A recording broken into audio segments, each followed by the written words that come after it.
Naruto glanced at Gabriel, noticing the small, barely noticeable blush on her face. He chuckled a little, causing her to turn to him. "What are you laughing about?" "Nothing, you're just cute to me," he said with another chuckle. The blush on Gabriel's face expanded 100 times over as her face was now as red as a tomato. You cute?" she stuttered. "You are, and I like that," Naruto answered. "Oh, thank you," she said while turning away from Naruto. He laughed again. He tightened his grip around her hand. She looked down at their hands and smiled a little as a wave of happiness washed throughout her body, as she walked with a little extra pep in her step. Before they could make it to the suite Michael was in, a door to another suite opened, revealing a tall, middle-aged-looking man with black hair and violet eyes. He was suited in noble attire, and was exuding a strong aura of dignity. "Time to head out. This was pretty interesting," he said to himself before noticing Naruto and Gabriel. "Hoh. Is that who I think it is?" said the man, stepping towards the duo. "You are Naruto Bael, correct?" Yes, I am," said Naruto. "And you are?" "Oh, forgive me. My name is Zekram Bale." Naruto's eyes widened in surprise at the name. "I was the first head of our clan, but now I'm retired. Forgive me for not recognizing who you were, Bale-sama," said Naruto with a respectful bow. "Just call me Zekram," the man said with a hearty laugh. "And who is this lovely lady here?" "This is Gabriel, one of the seraphs of heaven and really good friend of mine's," he said with a true smile. "Trustworthy." Gabriel beamed happily at Naruto's compliment while stretching a hand out to Zekram. "Nice to meet you, Zekram Bale." "And you as well," said Zekram, shaking her hand. "I recognize you, Naruto, from your name being all over the place. Every time I turn on my TV, I see something about you and your unique peerage. You're doing well since your return, and I just wanted to let you know that I'm a fan. If the first generation Bale recognizes me, then I must be doing something right." Naruto said with a cheeky grin. "Thanks for that. It really means a lot." "No problem," said the first great king. "Your Rock Lee is doing great so far. He's very entertaining, and I'm rooting for him as well. I've been working with Lee for some time now. He's ready for any challenge, so this tournament will really put him in the spotlight, something I'm happy about." "He deserves it," said Naruto. "Lee is a funny person," said Gabriel with a giggle. "I like how he's being himself during the tournament while entertaining everyone. I'm sure he will win a spot in the Rookie 4. I hope so. It would really shock some of those high-class knuckleheads if he retires some more high-class youths and wins it all," said Zekram. "Welp, I have somewhere I need to be, but you two enjoy the rest of your night, and Naruto, let's talk sometime." "Yes, sir." "Good night, Zekram-sama," said Naruto with a bow. "Good night. Hope to see you tomorrow for the rest of the tournament," Gabriel said with another beaming smile as the two groups walked in different directions. However, Gabriel and Naruto didn't see the frown Zekram had on his face when he looked back at the two, specifically, their conjoined hands. He sighed as he continued his walk down the hallway. "I've got to talk to him now." Meanwhile, after the two were farther down the hallway, Naruto quickly started to panic. "Holy shit. I hope I looked good enough? Was my hair all right? Is there something in my teeth? Oh Lucifer, I hope there isn't something in my teeth. I just ate some spinach, so I hope." "Naruto. What's wrong?" asked Gabriel, placing a comforting hand on his shoulder. The blonde Bale sighed as he calmed himself. "It's just that. Zekram, I used to love that guy. I used to have posters of him on my wall as a kid. He was super cool to me." Gabriel's face softened. "And that was your first time meeting your idol?" she said with a whisper. "Yeah, that was a cool moment to have," he said with a smile. "Let's move off of that. We're supposed to be meeting your brother, right?" "Right. she said with a jolly smile, come on. They're this way. After leading Naruto down the hall, the duo stood in front of a large door, leading to probably the largest suite in the Coliseum. Gabriel knocked on the door a few times and waited for someone to open the door. After a while, the door was opened by a familiar Satan. Ah, Gabriel, and Naruto, said the green-haired Satan. Yo. Ajuka. I haven't seen you in a while, said the blonde as he gave the Satan a handshake. You look well. And you look great, man. I haven't seen you in so long, he said happily. Yup. Sorry about that. Some stuff happened and I had to go away for a while, said Naruto with a grin.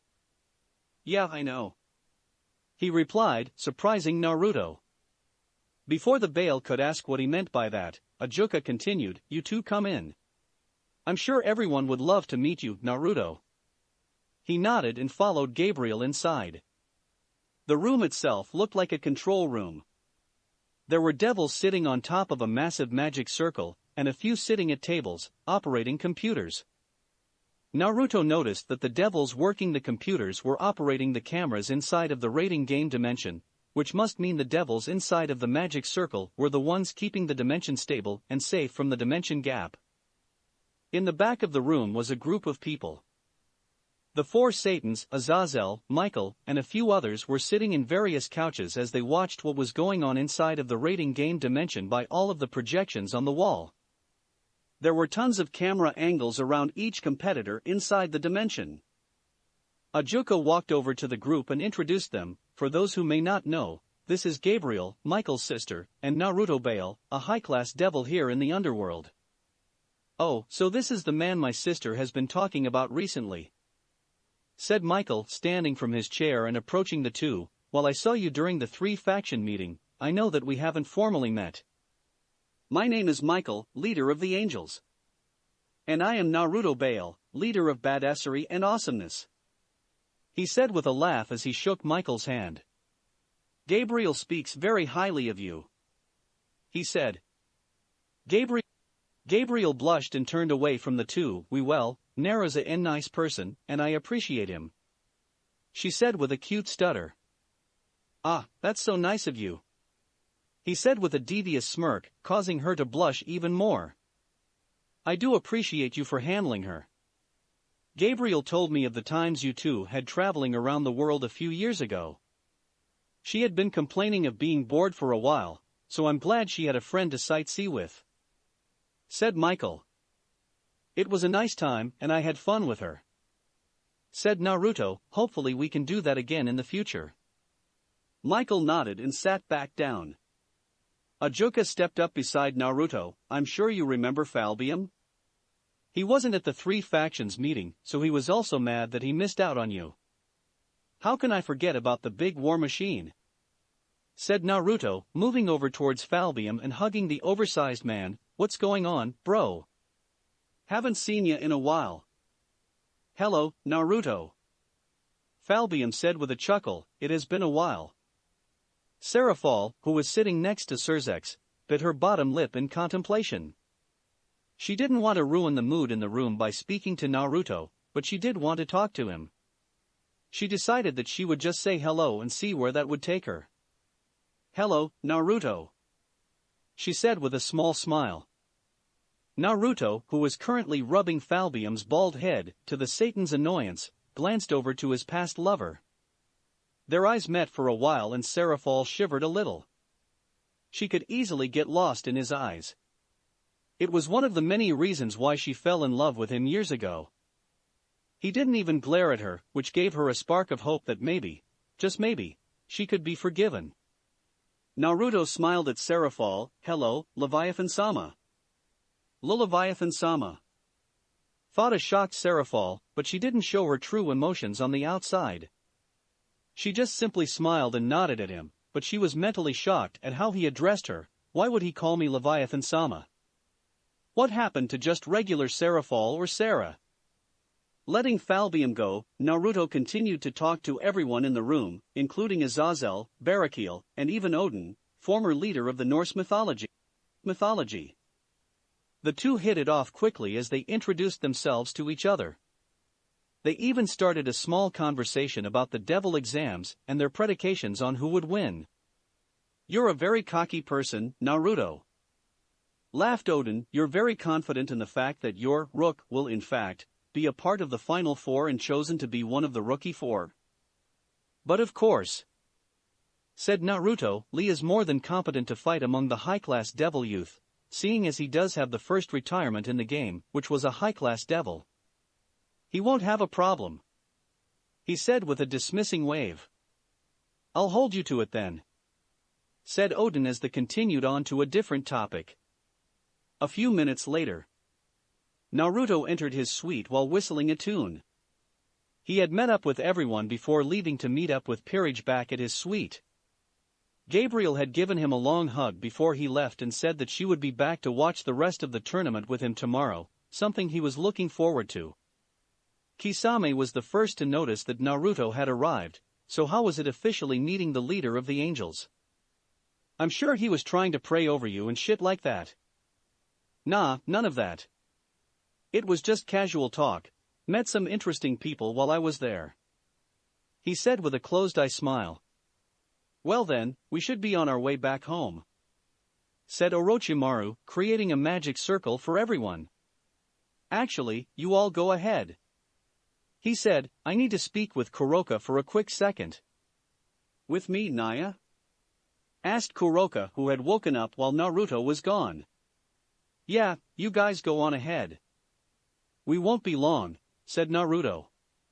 "All right," said Yo, although he was a little suspicious of what the two could be talking about. Nevertheless, everyone other than Naruto and Kuroka teleported back to their home in the Bale territory. "What's up, Naruto?" asked Kuroka with a cute head tilt as Naruto sat next to her. Her left eyebrow rose when she felt the tense atmosphere around her longtime friend, which confused her. "Did something bad happen while he was gone meeting with the others? Are you okay?" she asked with concern.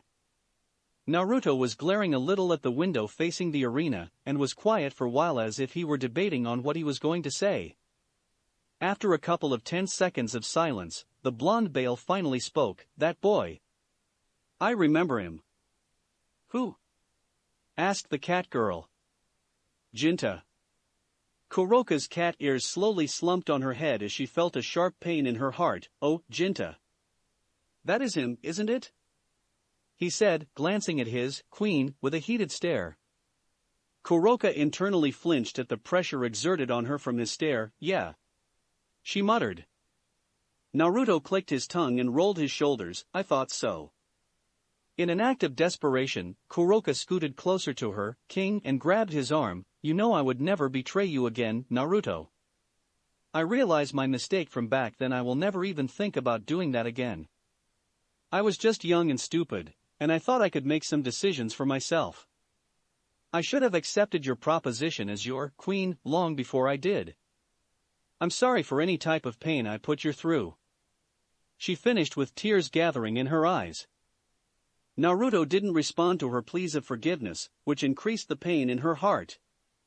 He continued to look out the window, seemingly finding the empty seats of the Coliseum more interesting than what Kuroka was saying. The Nekisha placed her cheek against his shoulder and wrapped her arms around his waist and waited. The silence in the room was killing her as her tears fell from her face and onto his shoulder. "I will never do anything like that again. Let's go," he said abruptly, surprising his queen. Naruto unwrapped Kuroka's arms from around him and stood up, creating a magic circle beneath him. "Naruto, please," she whispered, reaching out to him. "If you don't come with me, I will leave you," he answered stoically, not even looking back at his queen. Kuroka dropped her head in shame as she stood up from the couch. She stepped behind Naruto and disappeared with him, the pain in her heart only increasing. Rating game dimension, rainforest environment, nighttime. Rias shuffled through some bushes until she found a spot where she could see everything from. After going to her cabin located in the mountain environment, she quickly made her way over to the rainforest environment to retrieve her own phoenix tear. While on her way to the rainforest environment, she saw that there were more names up in the sky, meaning that her chances of fighting her way out of the environment increased. So far there were 4 names in the sky other than herself: Dosu Kinyuta, Sona Sitri, Sikh Vera Agars, and Issei Hayadu. Rias was hiding in the bushes with a clear view of the phoenix tears. In the middle of a large, circular clearing in the forest, were 5 pedestals with different colored barriers protecting the phoenix tears from anyone other than who they were meant for. Everyone's names were plastered on the front of each pedestal as well, notifying which phoenix tear belonged to each participant.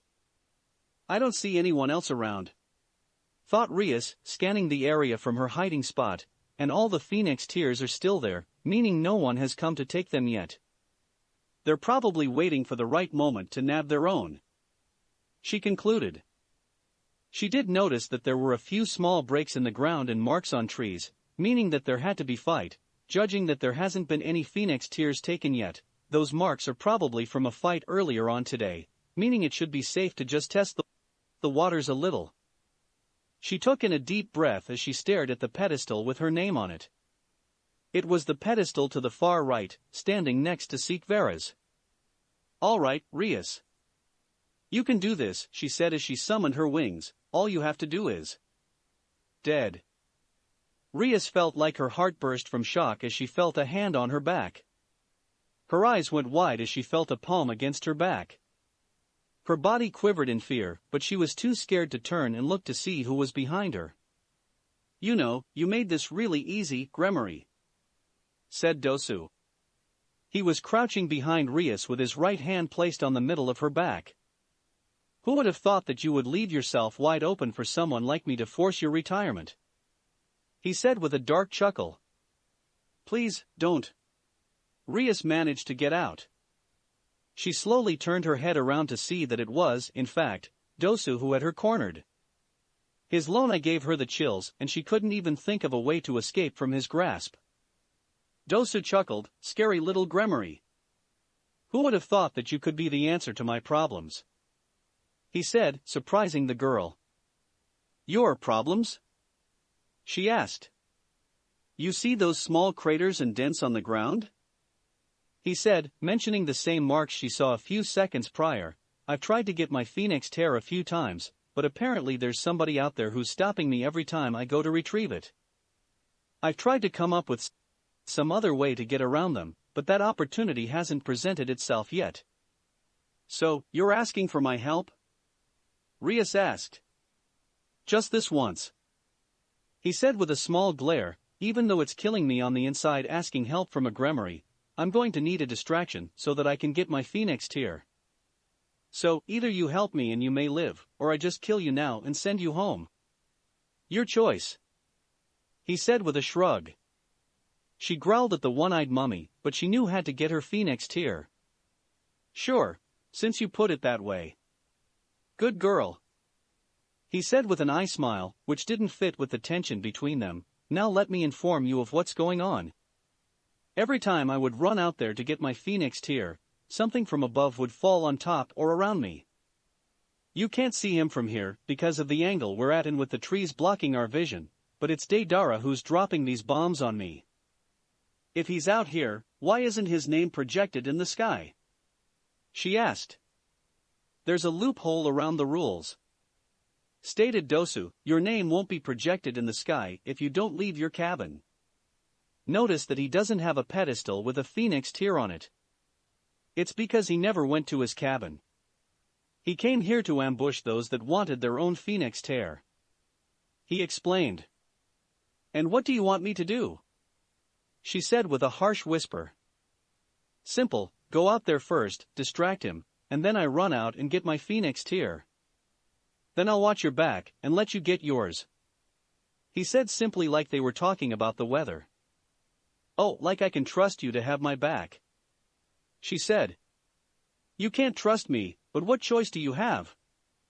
he said, tilting his head sideways. "Again, it's either you die here, die out there, or listen to my instructions, and you maybe get away with a phoenix tear in your hands. Your choice." The Grimoire heiress contemplated on his words while staring out at the clearing. She couldn't see anybody, and she couldn't sense anyone either. Maybe Deidara left after a while of waiting? She sighed, fine, but once I have my phoenix tear, this small alliance we have is over. Got it? I am a man of my word. Nodded Dosu, agreeing with her. Just make sure you do as instructed, and we get out of here with phoenix tears in hand. You do have survive out here for 3 hours, but that's your problem and not mine. You ready? Yeah. She said, calling upon her magic and stretching out her wings. Let's do this. In burst of speed, Rias flew from her hiding spot and towards the pedestals. Her senses quickly alerted her of something coming down on her from above, and created a multi-barrier to stop the blow. Her eyes widened when a huge explosion destroyed many of her barriers. Shit! She grunted as she restored her barriers by flooding them with more magic. Dosu, taking action, quickly ran through the clearing with impressive speeds. Rias flew next to him and protected him from another bomb that exploded on contact with her barriers. Almost there! Shouted Dosu as he stretched his hand out to his phoenix tear, which was sitting on the middle pedestal. His hand passed through the barrier and was about to grab hold of his phoenix tear, but suddenly the area around them was surrounded by a green barrier. Both Rias and Dosu's were moving in slow motion as the magic from the barrier took its effect. What's going on? Thought Dosu as he was inches away from his prize. Sikh Vera stepped out of the forestry with a green hue surrounding her body. I've been waiting for a while for someone to distract that man up there so I could activate my barrier. It took a while to set up, but now I can retrieve of my phoenix tear safely. Hey! Hey, what the fuck? Shouted a voice from above. It was Deidara, who flying atop of a gray bird. He was flying over the barrier, so he wasn't affected by Sikh Vera's time magic, but his bombs were moving slower as they entered the barrier. Why is everything moving so slowly? Because of my time magic, which is my clan's specialty, I can do things like this. She said casually as she walked over to her pedestal and grabbed her phoenix tear. She then glanced over to Dosu, whose hand was already through his barrier, which had now dissipated, and was about to grab his phoenix tear.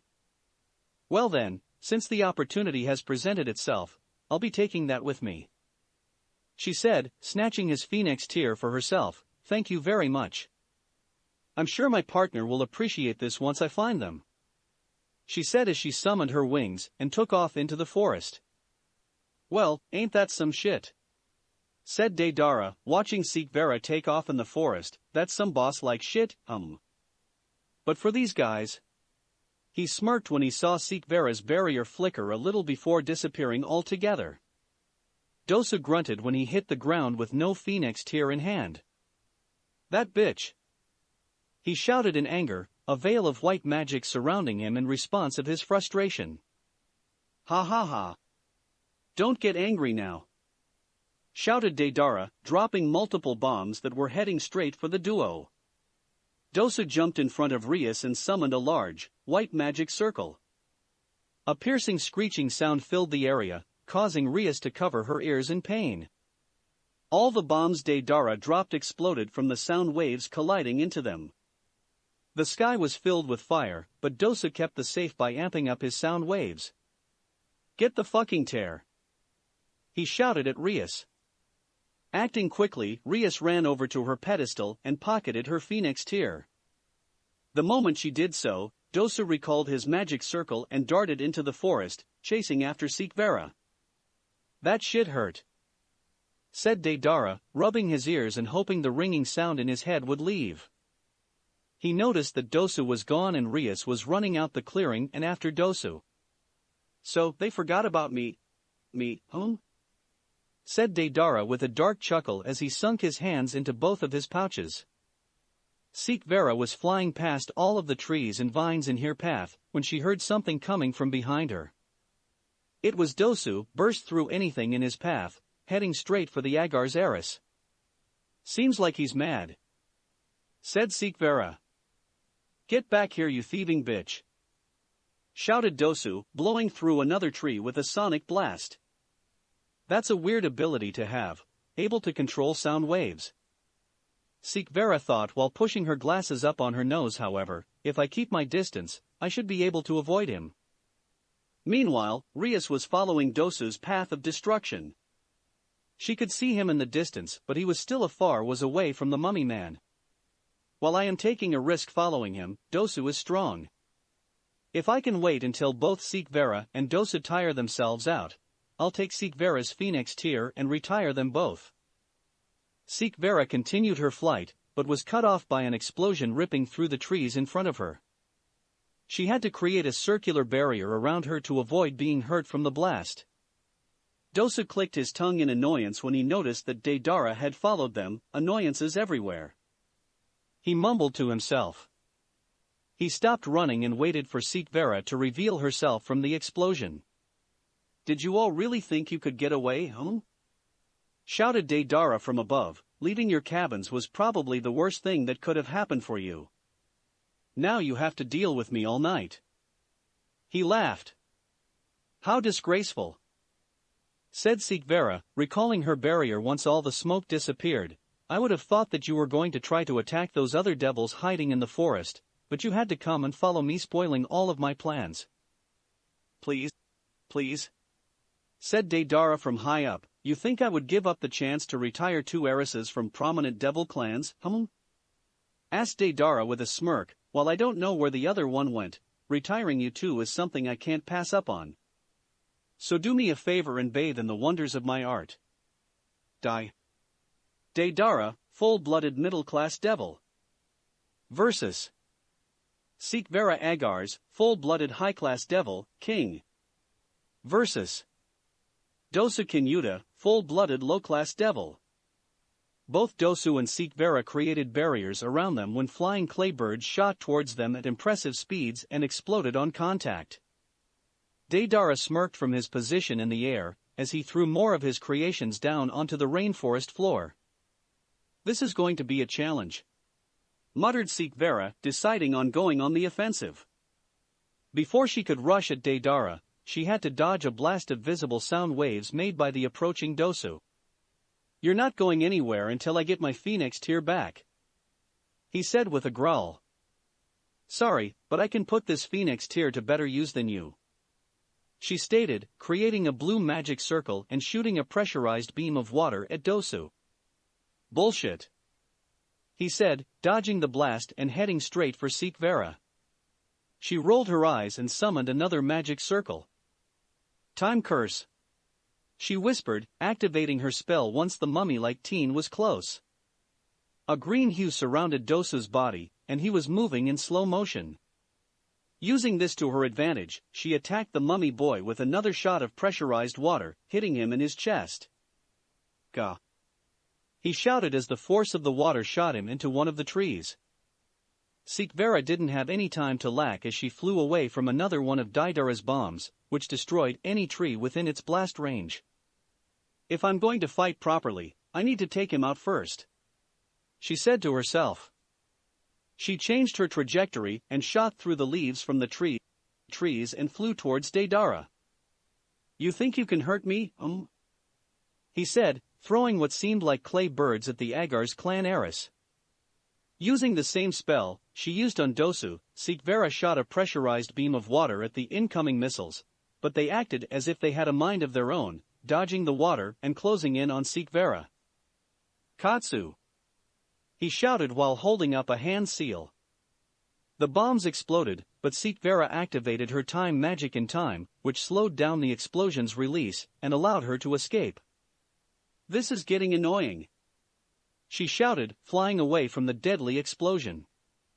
Knowing that he couldn't see her through the smoke, Sikh Vera shot out a few blasts of magic where Deidara was at. Commanding his creation with his magic, Deidara's bird flew under Sikh Vera's magic and blew the smoke from the explosions with a powerful gust of wind from its wings. "I've got more where that came from," he shouted with a crazed grin as more bombs flew at Sikh Vera. Below them, Dosu stretched out his arm and created another magic circle, boom.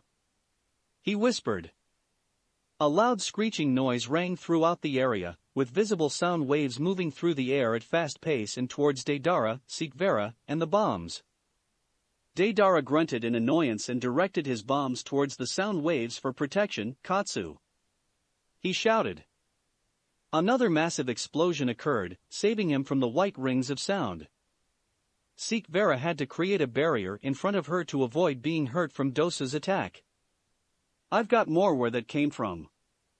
The mummy man muttered, creating 3 magic circles. 3 dragons made out of fire and rocketed towards Deidara. TCH, like these flimsy things could do something to me, said Deidara as he dug into his pouch. He threw what looked like a small worm that expanded once he activated his spell. Katsu. The nearby Sikh Vera was blown away by the force of the massive explosion caused by Deidara's clay figure. The explosion size made the previous ones look childish as she uncontrollably flew through the air. Once she finally had control, she couldn't see either Deidara or Dosu because of the massive smoke cloud in the air. Deidara smirked from his new position from the ground.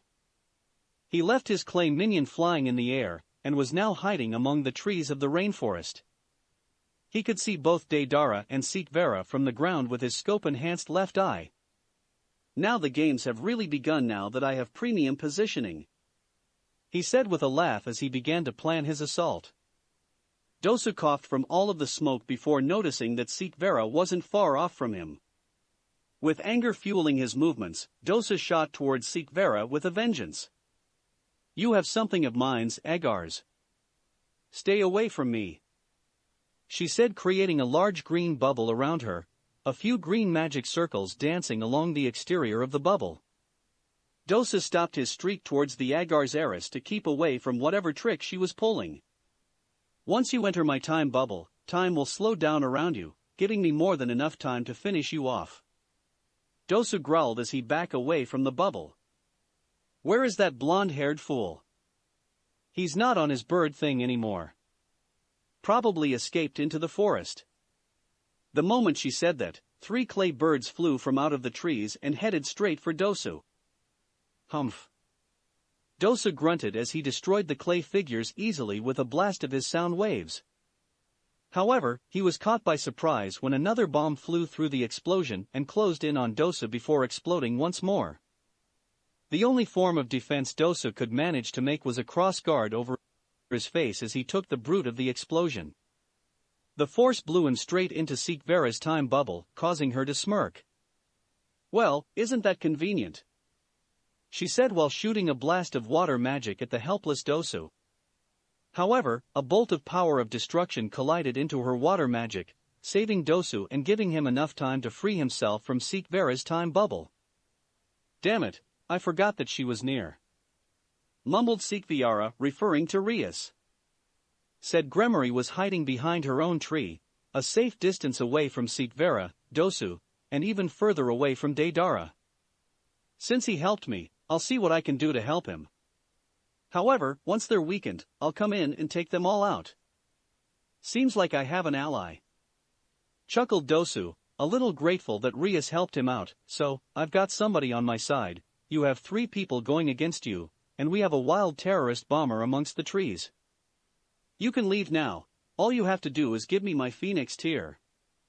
Like hell, said Sikh Vera, I'm going to need these tears for later, so the only way you'll get them is if you take them from me. Alright, you asked for it, said Dosu, pulling his sleeve up and revealing the metal object on his arm. While I really don't need my resonating echo speaker for my attacks, it really does increase the damage dealt to my opponent. Sikh Vera crossed her arms under her breast. Really now? She said sarcastically. Dosu chuckled, you and that bomb dickhead aren't really the best opponents for me. I like close-range fighting, but I guess I'll have to adapt to the situation at hand, he said as he floated towards the outside of Sikh Vera's time bubble. No matter what you do, I will be able to counter it, she said with a glare. Her confusion was shown through a raised eyebrow as Dosu continued to chuckle. I disagree, because no matter how slow you try to make it. Dosu punched the time bubble, his arm sinking into it, You can't escape sound.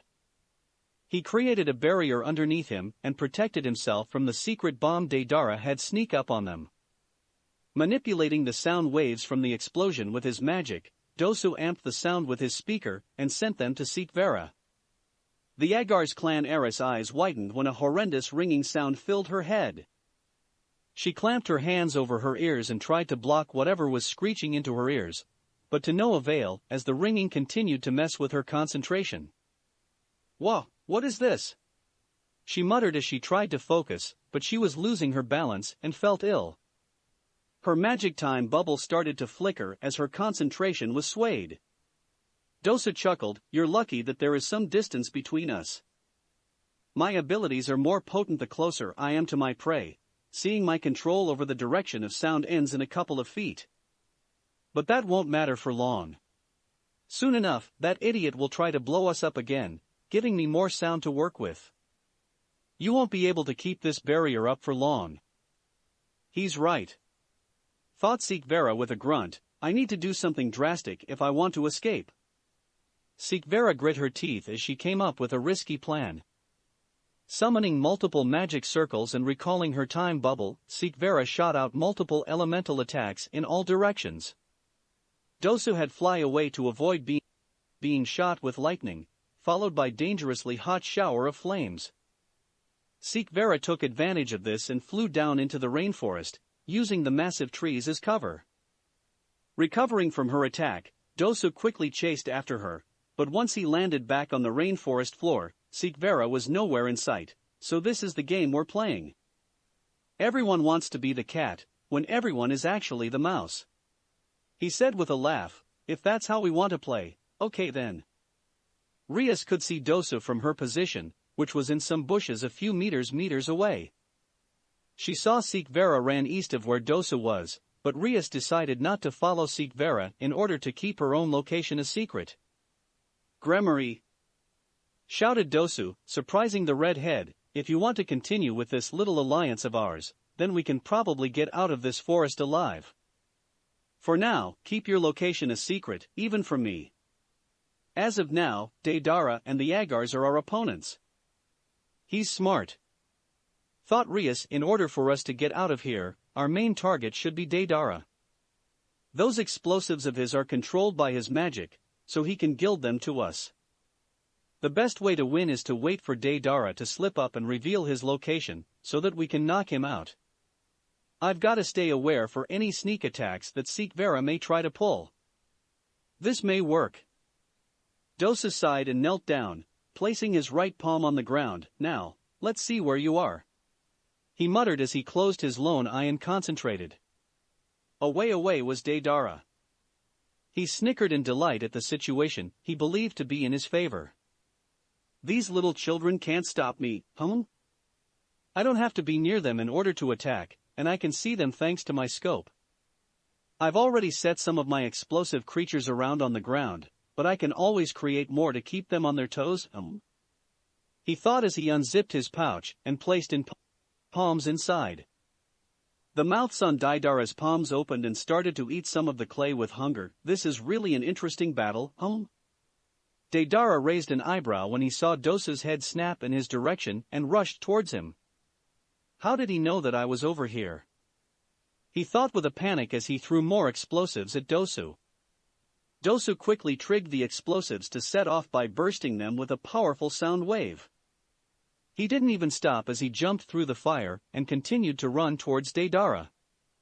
"You thought you could hide from me?" shouted Dosu as he dragged his hand on the ground. His resonating echo speaker rang to life as a large sonic boom ripped through the ground like it was wet paper. Deidara had to quickly move out of the way to avoid being blown into smithereens from Dosu's attack.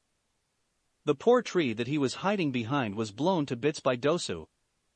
The hunchback didn't stop there as he continued his path towards Deidara, while creating 3 similar-looking magic circles.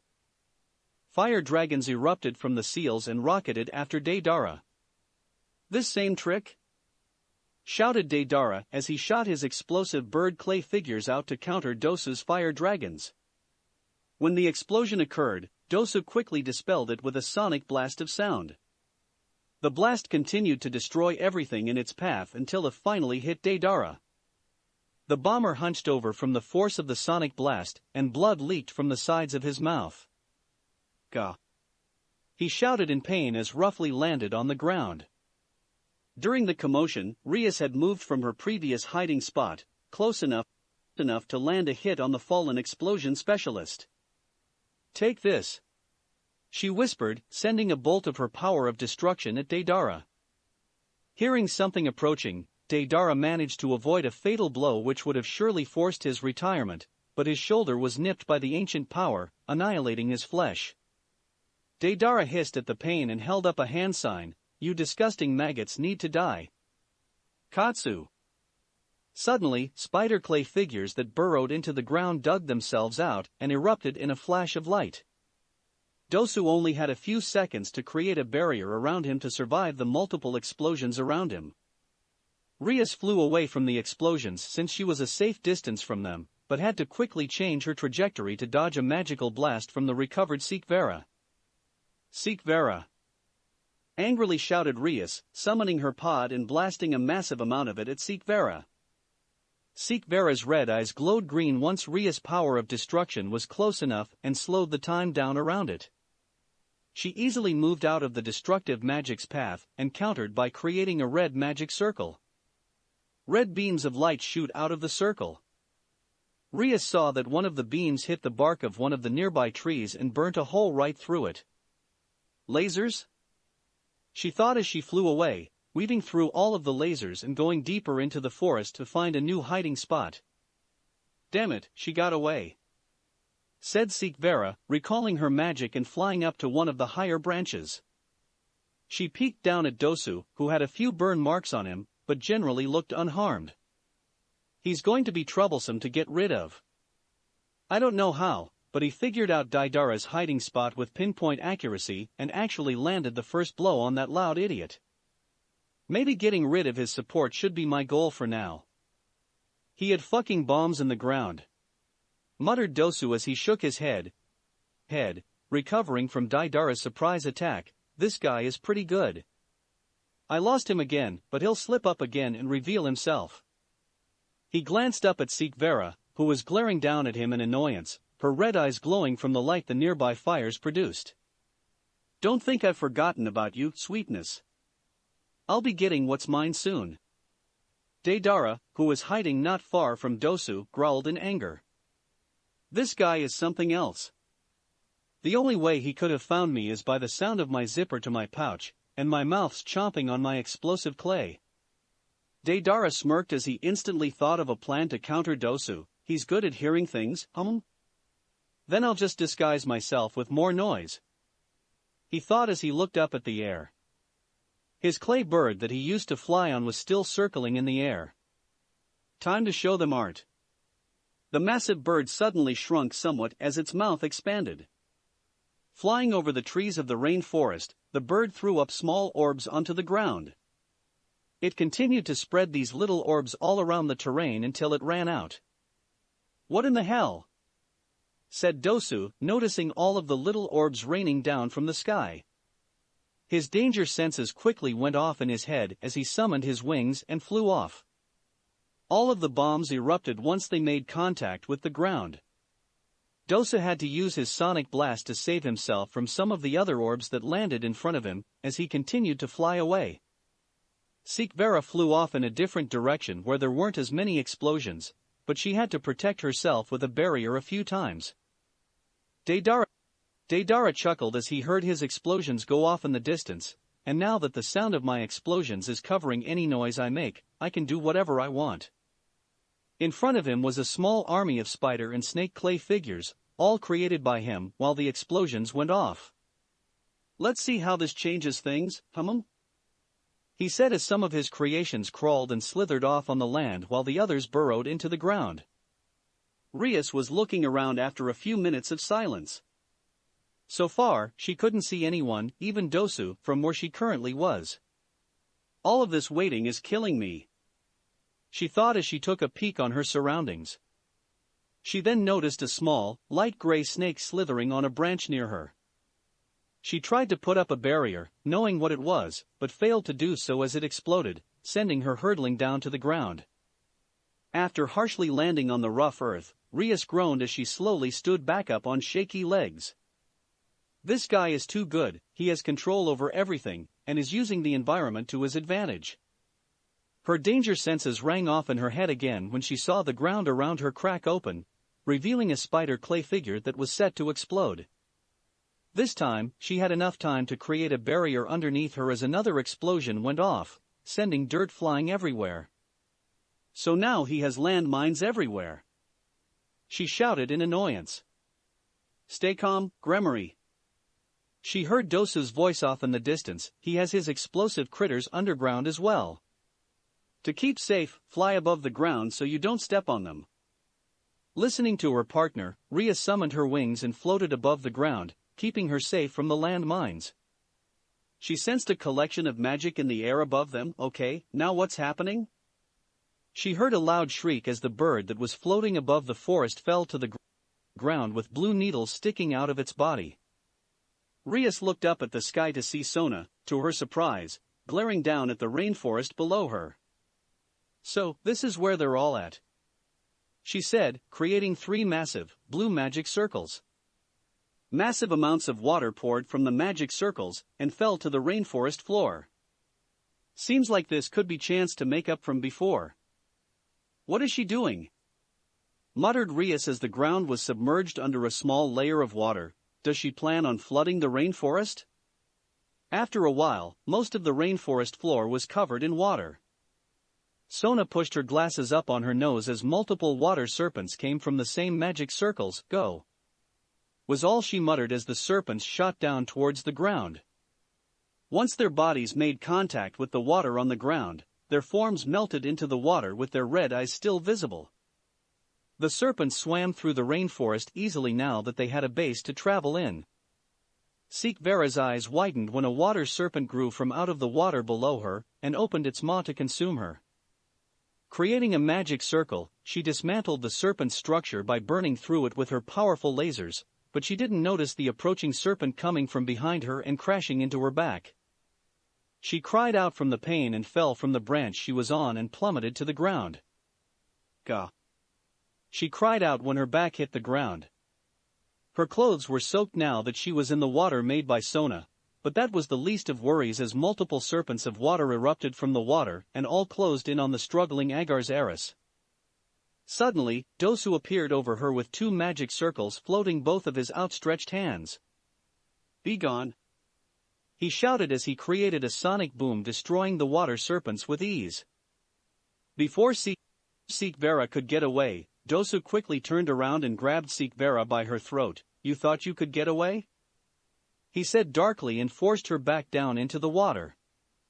She coughed as the pressure he exerted on her throat was too much for her. She couldn't breathe because of his forceful grip. You have something of mine's, he said as he activated his spell. Suddenly, the world around Sikh Vera was fuzzy as a terrible ringing sound filled her head. She instantly felt nauseous as she felt her stomach cramping up. Dosu's face split into 3 as her vision was blurry. She couldn't even call upon her magic to defend herself because of the insane effects of Dosu's technique. He chuckled and released Sikh Vera. Finally, you fucking annoying girl, he said, rummaging through her pockets until he found what he was looking for. He pulled both of Sikh Vera and his own phoenix tears from her pocket. Although it was hidden behind his bandages, he smirked as he inspected the magical tears. Well then, it's only fair that you repay me for all the trouble you've put me through with both phoenix tears, right? He said while pocketing both tears. Be behind you, gasped Sikh Vera. Dosu turned around to see multiple water serpents and Daidara's bombs, which fell down from the trees above them, closing in on both devils. His eyes widened as he called upon his magic.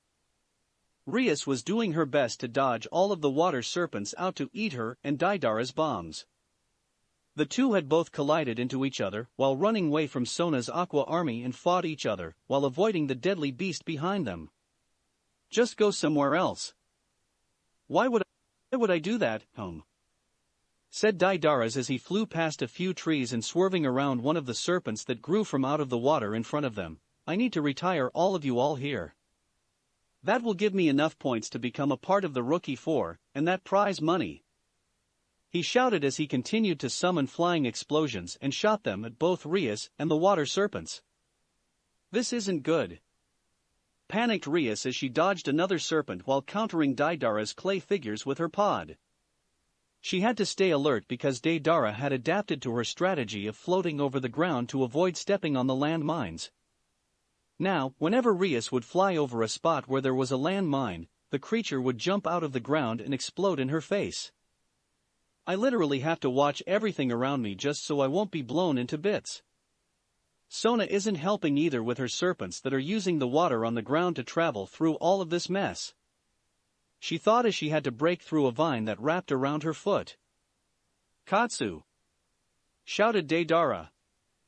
He saw that Rias lost focus when she got caught by the vines and commanded his minions that were in the trees to fall directly on top of her. In an act of desperation, Rias shot bolts of lightning at the clay creatures to hopefully weaken the blast. However, her eyebrow rose in curiosity when she saw that the bombs didn't go off, even when Daidara activated his magic within them to blow up. What's this? She whispered to herself. Shit! Thought Daidara. Rias had found out about his only weakness. His clay figures would deactivate once any type of electricity ran through them.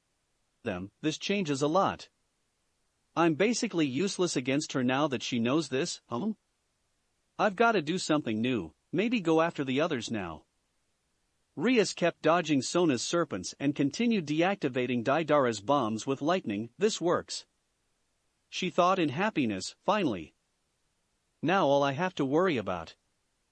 A risky plan popped up in Rias' mind. She looked down at the ground to see the water sinking into the cracks in the ground, thanks to the mini-bombs Daidara's bird dropped earlier. If I run lightning through there, then maybe. Mentally nodding to her plan, the Gremory heiress called upon a large portion of her remaining magic. Sorry if you get caught in this, Dosu. She whispered as she stopped mid-flight and created a large, yellow magic circle. I just keep stealing from you, Akino. Lightning. She shouted and shot a barrage of lightning bolts at the water serpents and at the water below. Lightning danced through the surface of the water and into the ground thanks to the groundwater. All of Daidara's bombs were disabled once they were shocked by the powerful jolts of lightning. Daidara growled at Rias. While she did get rid of the water serpents with her lightning, she also destroyed all of his bombs. You disgusting! Rage was overtaking the blonde's mind as his precious creations were destroyed without showing their true capabilities. Rias huffed as the after effects of losing so much of her magic was starting to take its toll. That took more than I thought it would. She thought as she took in a few breaths. I can't have you around destroying my art before they live out their purpose. He shouted, throwing multiple exploding birds at the defenseless Rias. Katsu! Dragon shot! Shouted a familiar voice from behind Rias. A large red beam of pure magic ripped through the area and blasted through Daidara's creatures like they were nothing. Daidara's eyes widened in fear as the massive beam of magic consumed him, his body evaporating from the extreme power of the blast. Daidara has retired from the devil exams, said the voice of the announcer as Daidara's body disappeared in a flash of blue light. The shocked Rias Gremory looked behind her to see Issei's retreating form. He looked back at his king and waved before flying off in the distance. A small smile slowly grew on Rias' face. Ise. Thank you. She whispered in happiness. For the first time since the start of the devil exams, Rias felt at peace. Somehow, she had survived. Even though she did have some help, she survived, which was the only thing that she wanted. She sighed as she took a seat on a nearby branch. She looked off in the distance but couldn't see Dosu, Sikh Vera, or Sona anywhere. Well, I'm safe for now. I don't think I should go looking for trouble anymore. She muttered to herself, he'd probably leave me the moment he got his phoenix tears, so I don't feel guilty leaving him. I guess I should head back to the mountains and wait until I can re-enter my cabin. Plus, She smiled when she pulled out her phoenix tear. I have what I came here for. Meanwhile, Dosu grunted as he fell back into the small crater beneath him. He had saved himself, and Sikh Vera in the process, from Sona's water serpents and Daidara's bombs by destroying them all with a megasonic boom. It took a lot out of him, but he saved the both of them from retirement. However, neither Dosu nor Sikh Vera were expecting to be shocked with lightning that was conducted through the water. He sighed as his body landed next to Sikh Vera, who was withering in pain from both his spell and the electric shock they both endured. He chuckled as he looked up at the trees. Damn it, this couldn't be any worse.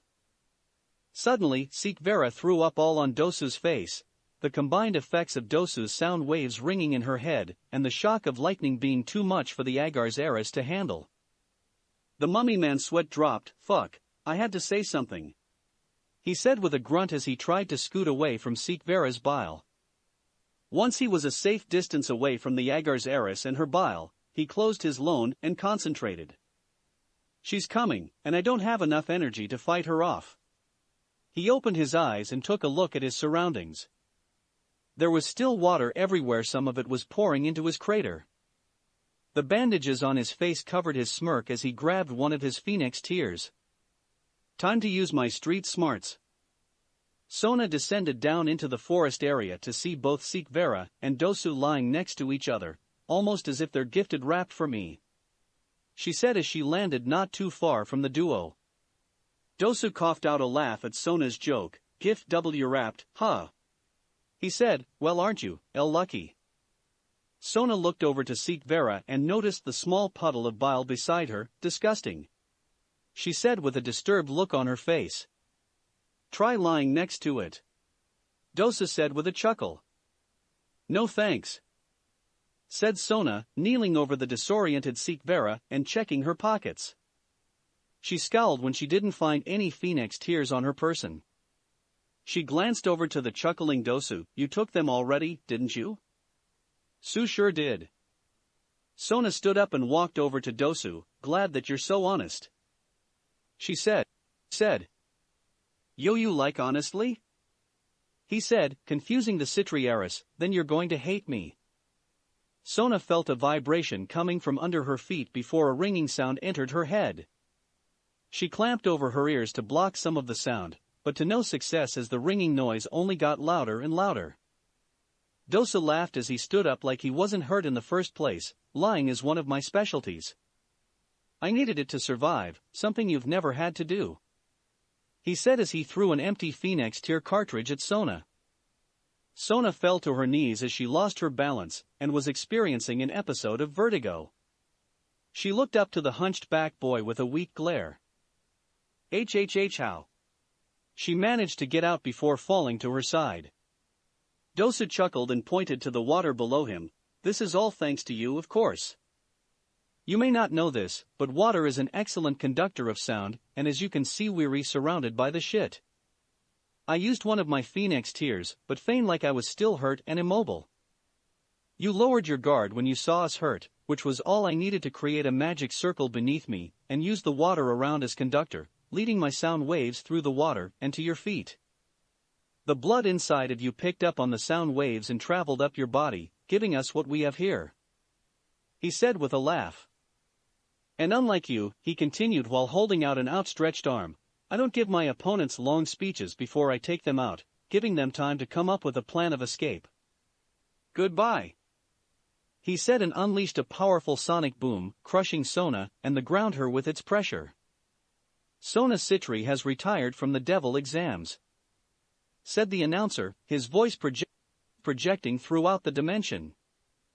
Dosu sighed as he took some time to collect his thoughts. I guess that's one high-class devil down, he muttered as he looked down at his reflection in the water.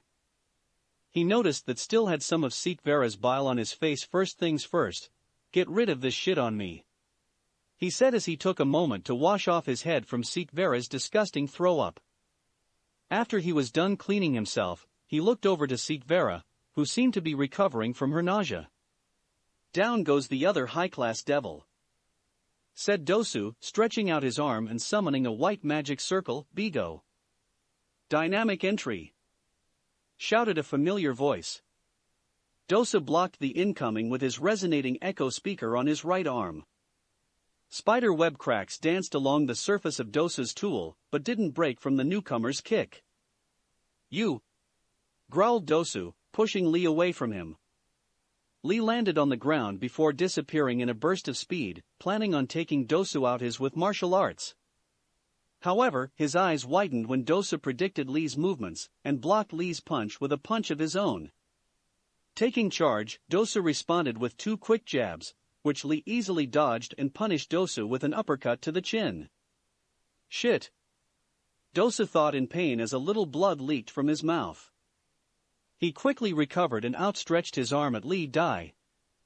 He shouted and blasted Lee with a sonic boom. However, Lee's agility saved him from being crushed by Dosu's sonic boom, and continued to dodge all of his attempts. "I've got to get to Sikh Vera." And the best opportunity presented itself to Lee as a green magic circle appeared below Dosu. A green barrier of magic surrounded the unsuspected Dosu and his movements slowed down, giving Lee more than enough time to kick the mummy man away from them. "Lee!" wheezed out Sikh Vera. Lee quickly scooped Sikh Vera in his arms and disappeared in a burst of speed. "Damn it!" said Dosu, digging himself out of the tree trunk Lee kicked him into. He sighed when he noticed that the duo had disappeared. "Guess they're gone, good, I didn't want to fight him anyway." He said with a sigh, "I guess that means it's time to leave this godforsaken forest." Summoning his wings, the hunchback flew out of the forest. He was floating over the trees and could see all of the nearby environments. A green blur entering the massive forest environment caught his eye, but he didn't follow them. He was much more interested in the retreating Rias Gremory, flying south of him to the marshland environment. Dosu chuckled as he slowly followed after the Gremory. "I did say that I would be watching you, and then I would end you. Seems like that time is now approaching us." Time skip morning. Lilith Coliseum, Naruto's suite. "Hello devils of the underworld," said the female moderator. "I'm Ginny Taft and this is Undisputed with Shannon Sharp and Skip Bayless." Going straight into the headlining event, the Devil Exams has entered its second day, and there has been 3 forced retirements so far: Zephyror Glaciolabalas, Deidara, and Sona Sitri. What's shocking everyone within the underworld is that there haven't been any retirements of low-class devils. Both Sona Sitri and Zephyror are high-class devils from prominent families and are kings to their own peerages, but were retired before anyone else. Deidara, the only middle-class devil in the tournament, was retired by a sneak attack by Issei Hayadu, low-class pawn, of Rias Gremory. Zephyror Glaciolabalas was defeated in an impressive effort by Rock Lee, low-class, rook, of Naruto Bael, and Sona Sitri was defeated and outplayed by Dosu Kinyuta, a low-class devil youth from the capital city of Lilith who was also handpicked by Lucifer Sama himself to participate in this tournament. Shannon, I'll start with you. How do you feel about the devil exams so far? Whoa, Skip, shouted Shannon in happiness. "We are here to celebrate." "Oh, we're here to celebrate?" said Skip, rolling his eyes at his co-host. "You goddamn right," shouted Shannon. Reaching from under his chair, Shannon pulled out a bag and a bottle of Hennessy. "I got my hendog with me right here. MHHHM. Got me some Black and Milds. And I got me some Cuban cigars. Oh baby. Them Cubans up there in the human realm knew what they were doing when they made this right here.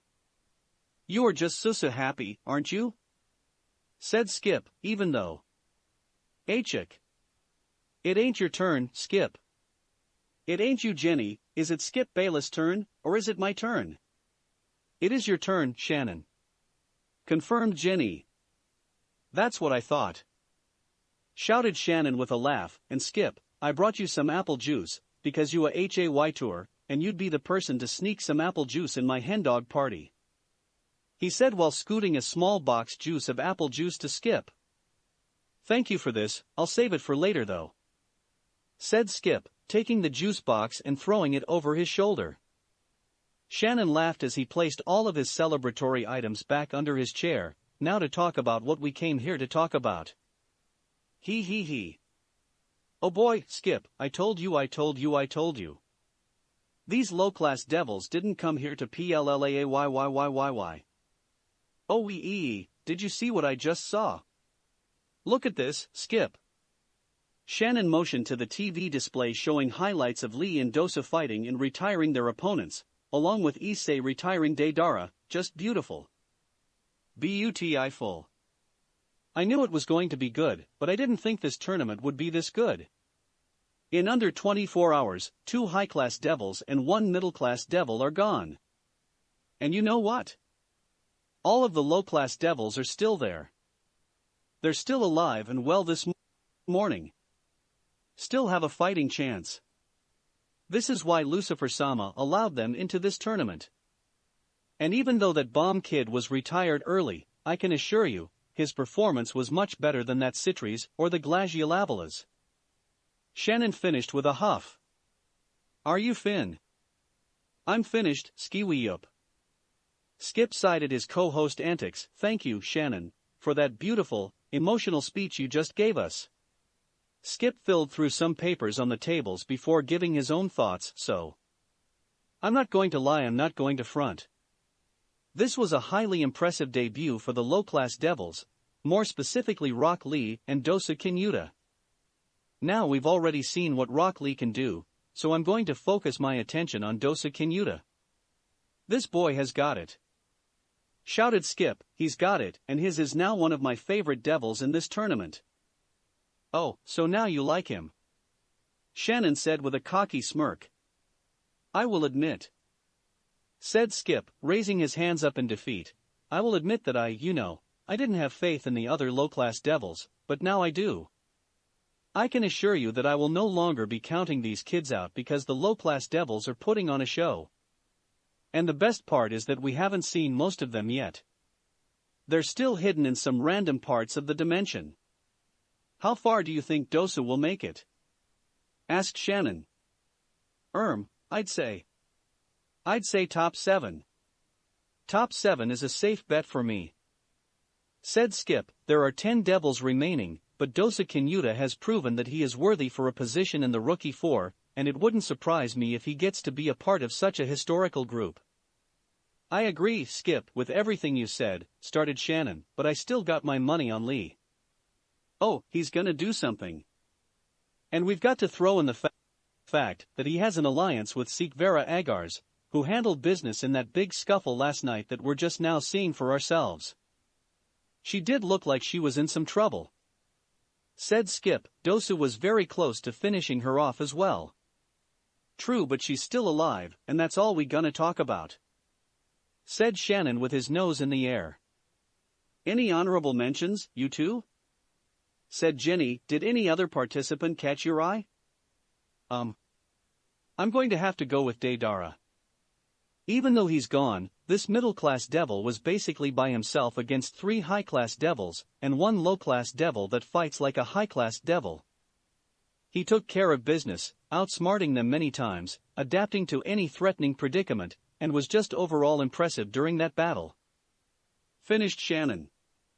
I'd have to agree with Shannon on that point. Said Skip, even though he's no longer a part of the tournament, he did show that he was one of the smartest devils on the battlefield and had control of everything for the majority of the fight. If the devil exams ended right now, and I had to pick out the Rookie 4, Rock Lee, Dosu Kinyuta, and Deidara are in. I wouldn't even fill the 4th spot because we haven't seen any impressive feats from the other participants. Not even Suigetsu Hozuki, who almost defeated Rias Gremory during the first hour of the devil exams, or Ginta Toramizu, the mysterious devil with the sacred gear who helped Rock Lee defeat Zephyr Glaciolabalas. Nah, he didn't do too much in that fight. Said Shannon, for Ginta he looked impressive during his short battle against Sona Sitri, but he would have lost if Rock Lee had not saved him. Hasn't impressed me so far into this tournament. Agreed. Stated Skip, he hasn't done anything major during the tournament, and Suigetsu, while he did have the upper hand on Rias Gremory for a while, couldn't finish the job.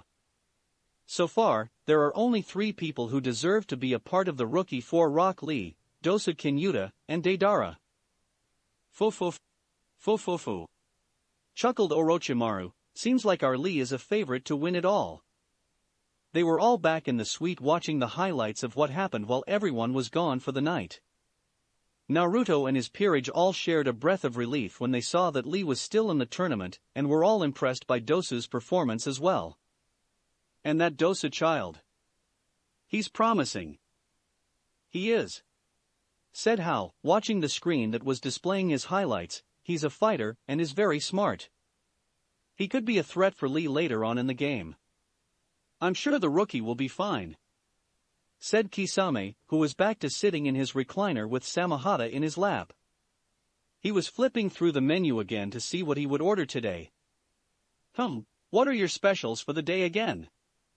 Kisame asked the servant that was awaiting Kisame's order. He retreated back into the forest environment, so it could be possible that's where Sikh Vera's cabin is. He's probably somewhere near her cabin, keeping watch until the barrier expels. Said Yo. He was eating breakfast with his fiancée on their own couch, sharing a plate of waffles with a foldable TV dinner table in front of them. He's so nice saving that girl. Said Gabriel, who had rejoined them once the Coliseum opened for the second day. She and Naruto were seated in the same couch they sat at yesterday. Even though he does have an alliance with her, it was pretty risky chasing after her in that battlefield. I'm glad that he took that opportunity to find Sikh Vera. Said Naruto, once he noticed Sikh Vera's name was plastered in the sky, he knew he could find her somewhere near the Phoenix Tier's location. He's doing good. Kuroka wasn't sitting with Naruto and Gabriel.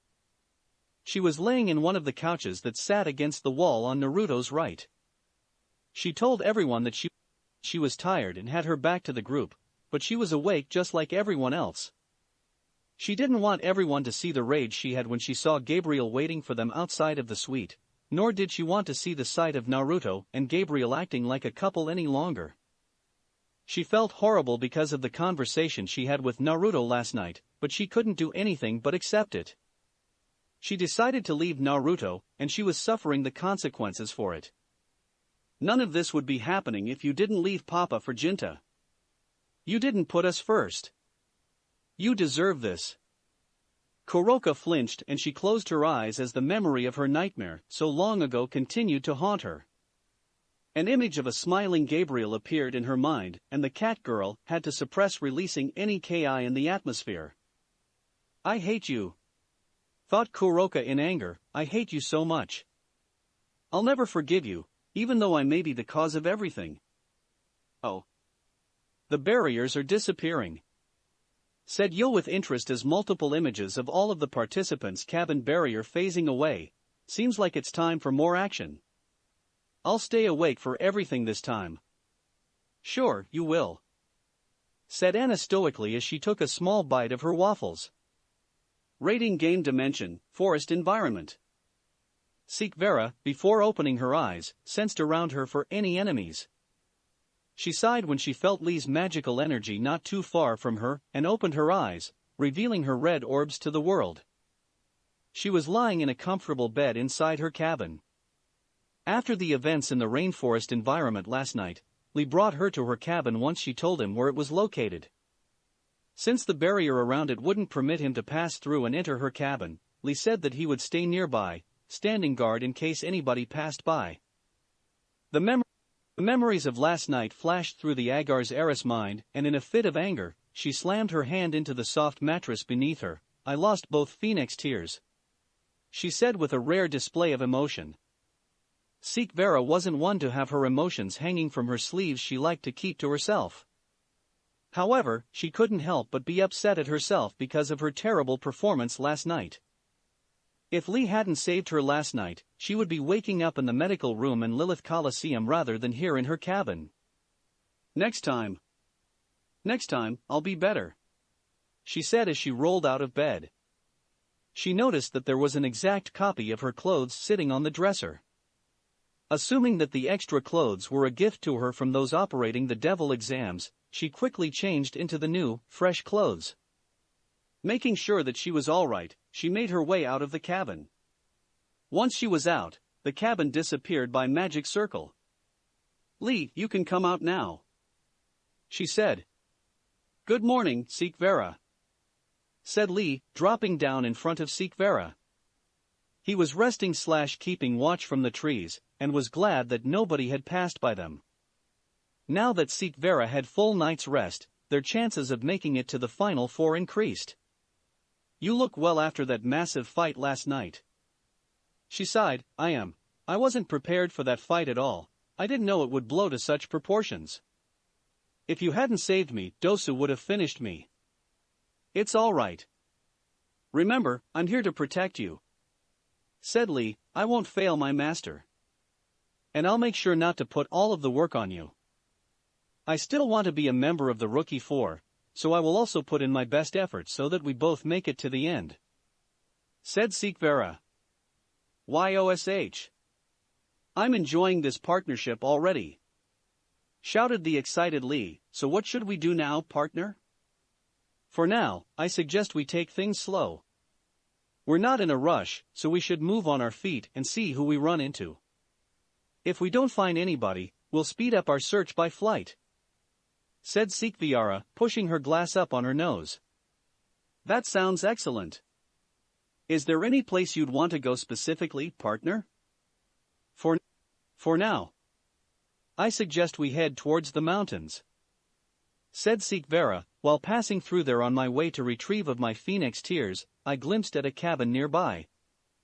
We may be able to catch them if we head there now." "YOSH, mountain environment we go," said a happy Lee. "Wait, partner, so you still have your phoenix tear?"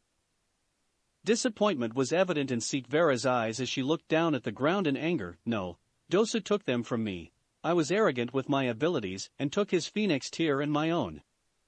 He chased after me and took them back." "Oh, well, that means we'll just have to have each other's backs even more so that we don't get hurt," said Lee, trying to improve Sikh Vera's mood. "Again, I'm here to protect you, and I'll make sure that we make it to the final four." Sikh Vera couldn't hold back the smile that grew on her face. Lee's hyperness and excitement for everything was really contagious, and she couldn't stay depressed around him. "Thank you, Lee." A few hours later.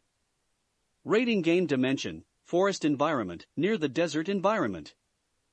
Ginta sighed as he continued his walk with his sacred gear partner, Babbo. Ginta had his hands behind his head as he walked in boredom, while Babbo's iron ball hopped next to him, dragging his hammer and chain with him. "This is boring," said the mysterious sacred gear. "We haven't encountered anybody since the fiasco with Lee and that green-haired guy that had anger issues." "I know, Babbo, but I promise you that we'll run into somebody soon," said Ginta. "Yeah, it is taking some time, but I know I felt some type of magical energy over here in this direction." "Well, hurry up and find it, damn it," shouted the sacred gear. "We didn't get to do anything against Wind Boy yesterday, so we probably look bad to the public. We need to force some retirements today. Not tomorrow." "Damn man, I hear you," said Ginta, covering his ears with his hands. "Just be a little patient.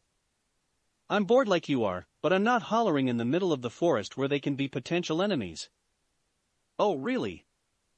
What enemies?" Babbo shouted even louder. "What does that squirrel over there look dangerous to you?"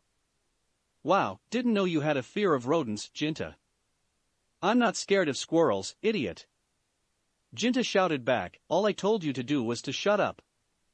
Maybe you're scared of fighting somebody else. I bet you'll run off with your chain between your legs when we find somebody strong." "Newsflash, idiot, I don't have fucking legs. We've been walking for hours with no progress. I knew we should have left the cabin to get our own phoenix tear. That way, we would have been in a highly populated area and could have forced some retirements." Blah blah blah blah. "If you wanted to go to the rainforest, then too bad. But if you want to go now, we can just go there," Ginta countered. "Fine. Fine. Fine. Fine." Both Devil and Sacred Gear huffed childishly and turned away from each other. Their argument scared off any nearby forest life, so it was currently silent in the surrounding area. Babo had his eyes closed as he tried to calm himself down while Ginta crossed his arms over his chest and waited for an apology from his partner. The two didn't budge for a few minutes, still waiting for the other to say that they were wrong. It was Babo, after a long silence, who spoke. "Hey, Ginta." Ginta, thinking that Babo was finally going to apologize to him, spoke, "Huh? Have you noticed all of the apples that are on the ground?" Ginta's focus down to the forest floor to, in fact, see a plethora of apples that were seemingly eaten laying on the ground. The devil picked one of them up to inspect it further. "Yeah. These have been eaten recently." Babo's eyes narrowed as an ominous feeling spread throughout his steel body. Something isn't right.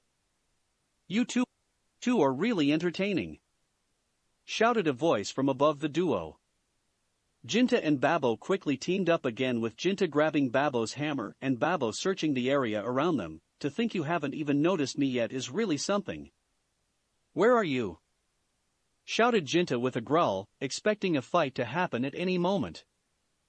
Moving some of the leaves out of his way, Serorg revealed himself to the duo, sitting on a branch high up in the trees while eating an apple, "The first devils I've seen since the tournament started. I guess this is the sign that I needed to make my move." "Serorg Bael," said Babo, "seems like this we're the first ones to find you." "Yes you are, talking iron ball," said Serorg, jumping off of his branches and landing perfectly on the ground below, leaving a decent-sized dent in the ground from the pressure exerted upon it. "Time for me to enter this tournament for real. I guess we'll have the honor of forcing the retirement of one of the strongest young devils of this generation," said Ginta with a smirk, gripping Babo's hammer with excitement. "I've always wanted to fight you. While the first time I've ever saw you was at the Young Devils Gathering meeting a few weeks ago, you do interest me, Ginta Toramizu. I want to see why one of the four Satans recommended you to be in this tournament," said Serorg, his deep voice reverberating throughout the area. "Then we'll give you a front row seat to see how strong we are." "Right, Babo?" "Right, Ginta. Let's knock this steroid-enhanced jock down a peg or two," shouted Babo with a confident grin that matched Ginta's. Serorg Bael, full-blooded high-class devil, king.